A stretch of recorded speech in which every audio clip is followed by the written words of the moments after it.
right, let's continue, dear Mr. Henshaw. Thursday, February 8th. Today when I came home from school, I leaned over the fence and yelled at a man who works at the gas station.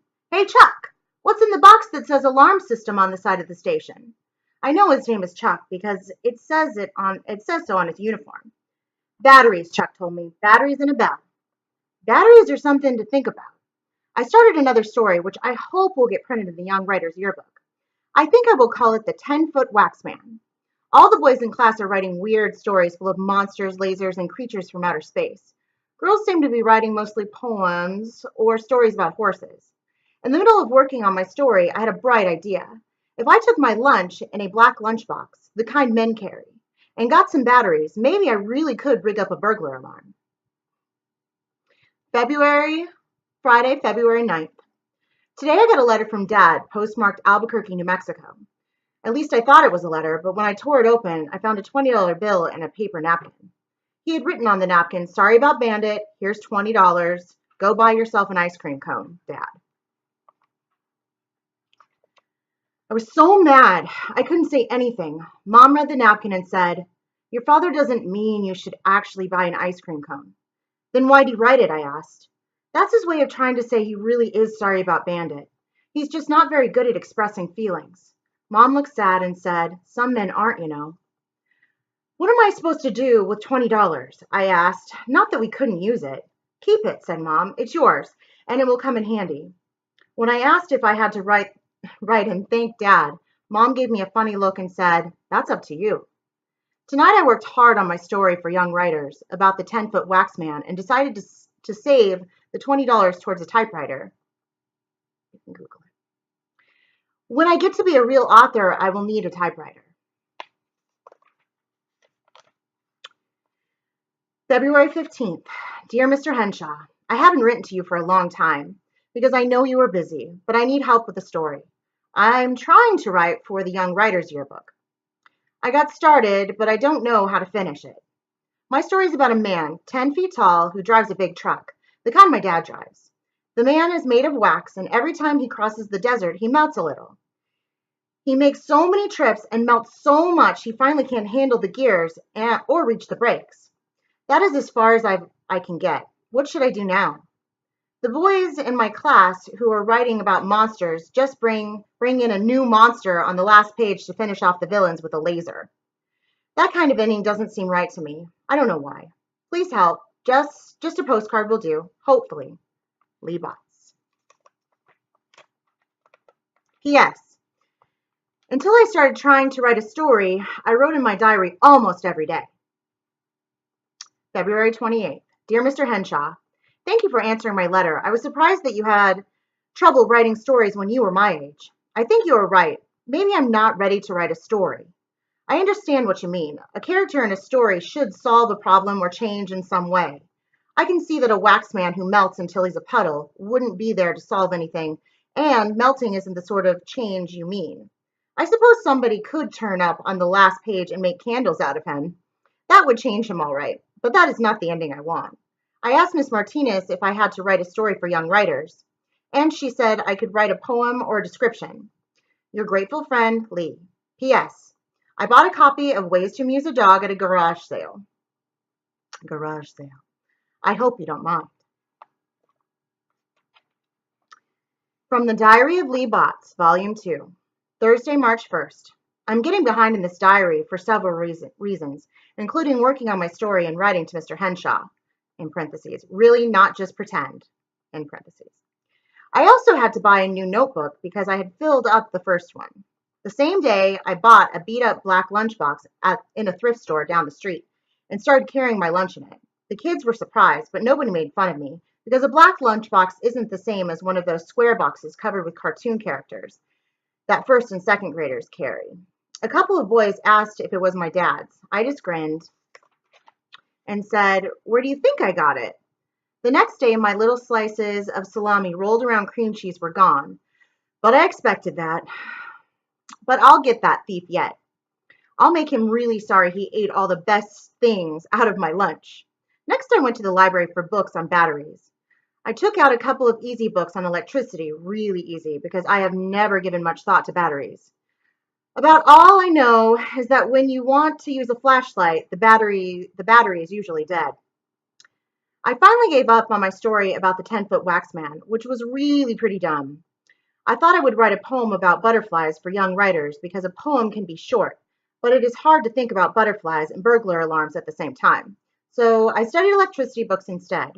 The books didn't have directions for an alarm in a lunchbox, but I learned enough about batteries and switches and insulated wires, so I think I can figure it out myself. Friday, March 2nd. Back to the poem tonight. The only rhyme I can think of for butterfly is flutter by. I can think up rhymes like trees and breeze, which are pretty boring, and then I can think of wheeze and sneeze. A poem about butterflies wheezing and sneezing seems silly. And anyway, a couple of girls are really writing poems about monarch butterflies are already writing poems about monarch butterflies that flutter by.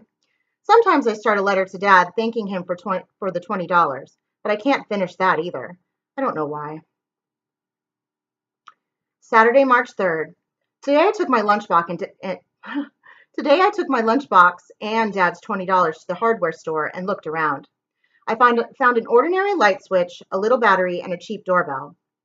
While I was looking around for the right kind of insulated wire, a man who had been watching me, in parentheses, boys my age always get watched when they go into stores, in parentheses, asked if he could help me. He was a nice old gentleman who said, "What are you planning to make, son?" Son. He called me son, and my dad calls me kid. I didn't want to tell the man, but when he looked at the things I was holding, he grinned and said, "Having trouble with your lunch, aren't you?" I nodded and said, "I'm trying to make a burglar alarm." He said, "That's what I guessed. I've had workmen in here with the same problem." It turned out that I needed a 6-volt lantern battery instead of the battery I had picked out.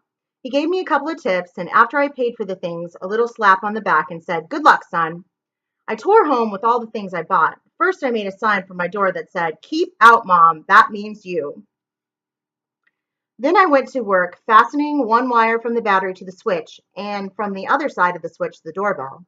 Then I fastened a second wire from the battery to the doorbell. It took me a while to get it right. Then I taped the battery in one corner of the lunchbox and the doorbell in another. I stood the switch up on the back of the box and taped that in place too. Here I ran into a problem. I thought I could take the wire clamp meant to hold a thermos bottle inside the lunchbox lid and hook it under the switch if I reached in carefully as I closed the box. The clamp wasn't quite long enough. After some thinking and experimenting, I twisted a wire loop onto it. Then I closed the box just enough so I could get my hand inside and push the wire loop over the bottom on the switch before I took my hand out and closed the box. Then I opened the box. My burglar alarm worked. The bell inside the box went off with a terrible racket and brought Mom to my door. "Lee, what on earth are you doing in there?" she shouted above the alarm.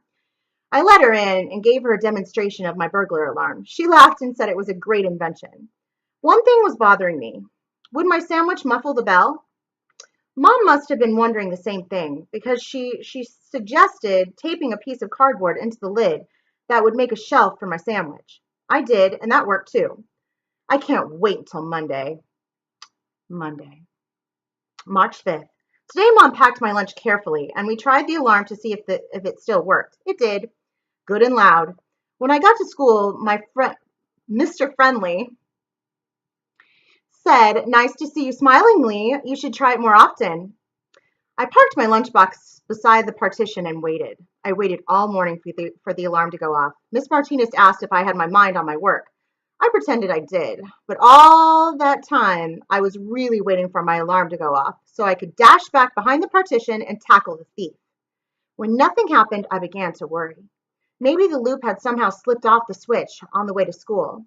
Lunchtime came. The alarm still hadn't gone off. We all picked up our lunches and went off to the cafeteria. When I set my box on the table in front of me, I realized I had a problem, a big problem. If the loop hadn't slipped off the switch, my alarm was still triggered. I just sat there staring at my lunchbox, not knowing what to do. "How come you're not eating?" Barry asked, with his mouth full. Barry's sandwiches are never cut in half, and he always takes a big bite out of one side to start. Somebody at the table was looking at me. I thought about saying I wasn't hungry, but I was. I thought about taking my lunchbox into the hall to open, but if the alarm was still triggered, there was no way I could open it quietly. Finally, I thought, here goes. I unsnapped the two fasteners on the box and held my breath as I opened the lid. Wow, my alarm went off. The noise was so loud it startled everybody at the table, including me, and made everyone in the cafeteria look around. I looked up and saw Mr. Friendly grinning at me over the garbage can. Then I turned off the alarm. Suddenly, everybody seemed to be noticing me. The principal, who always prowls around keeping an eye on things at lunchtime, came over to examine my lunchbox. He said, "That's quite an invention you have there." "Thanks," I said, pleased that the principal seemed to like my alarm. Some of the teachers came out of their lunchroom to see what the noise was all about. I had to give a demonstration. It seems I wasn't the only one who had things stolen from my lunch, and all the kids said they wanted lunchboxes with alarms too, even those whose lunches were never good enough to have anything stolen. Barry said he would like an alarm like that on the door of his room at home. I began to feel like some sort of hero. Maybe I'm not so medium after all. One thing bothers me though. I still don't know who's been robbing my lunch. Tuesday, March 6th. Today Barry asked me to come home with him to see if I could help him rig up a burglar alarm for his room because he had a bunch of little sisters and stepsisters who get into his stuff. I thought I could because I had seen an alarm like that in one of the electricity books from the library. Barry lives in a big house that is sort of cheerful and messy, with little girls all over the place. As it turns out, Barry didn't have the right kind of battery, so we just fooled around looking at his models. Barry never uses the directions when he puts models together, because the directions are too hard and spoil the fun. He throws them away and figures out how the pieces fit by himself. I still don't know what to write for young writers, but I was feeling so good I finally wrote to Dad to thank him for the $20 because I had found a good use for it, even if I couldn't save it all towards the typewriter. I didn't say much. I wonder if Dad will marry the pizza boy and his mother. I worry about that a lot. Thursday, March 15th. This week, several kids turned up with lunchboxes with burglar alarms.